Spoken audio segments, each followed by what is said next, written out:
Hello guys, welcome back to I Am Sikat Vlogs. Welcome back po sa akin channel. So for today's video, ang gusto ko pong share sa inyo is file po na makakatulong sa inyo. So ito po yung tinatawag na IMPA.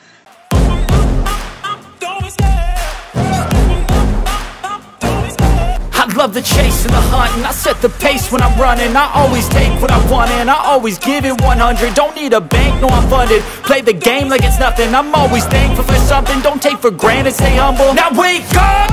It's time to look at the enemy. Look in the mirror. Tinatawag na IMPA. So, maaaring alam na po natin to kung ano po yung IMPA, pero yung mga bago po. Yung IMPA po, ito po yung libro na ginagamit po natin sa barko for requisition. Kasi nandito po nakikita yung mga IMPA number na kailangan natin i-request para sa specific na bagay na i-request natin.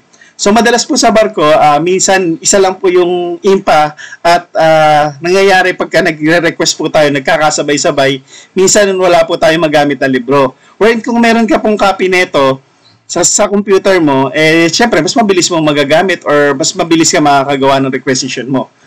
Punta po tayo sa computer ko. Sa computer ko po, pag na-download nyo po yung IMPA na link, actually yung link po, ilalagay ko po sa description box ng video ito. Pag na-download nyo po siya, naka-WinRAR po siya. So, kailangan nyo po muna siyang extract. Ito po yung file niya. Ganito po. Pag yan. So nilagyan ko po yan ng password.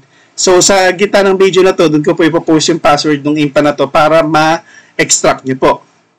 Sa pag-extract, ganito lang po gagawin natin. Double-click lang po natin siya, tapos extract to. So, kung saan po natin siya gusto extract, let's say, salbawa sa desktop, okay. Tapos yung password, lagay lang po natin. Yan. So, pag okay niya po yan, na-extract niya po yan, at lalabas po sa desktop, eto, ganitong file po. Yan. So, maganda po dito sa IMPA na to, naka-ano na po to naka-categorize na po to base po dun sa kailangan nating i-request. So, kung halimbawa, marine paint ang kailangan natin gawin, let's say, magre-request si Chipmate or si Maestro. So, marine paint, punta lang po tayo marine paint. So, pang stationary, kay third mate, sa medicine, kay segundo, at sa iba pa po. So, napakaganda po nito. Pag binuksan po natin yan, ganito pa magkikita natin sa kanya. Ayan. So, yung IMPA number, ito, yung code, yan yung kailangan natin isama sa requisition. So, alam po ng mga official to sa barko.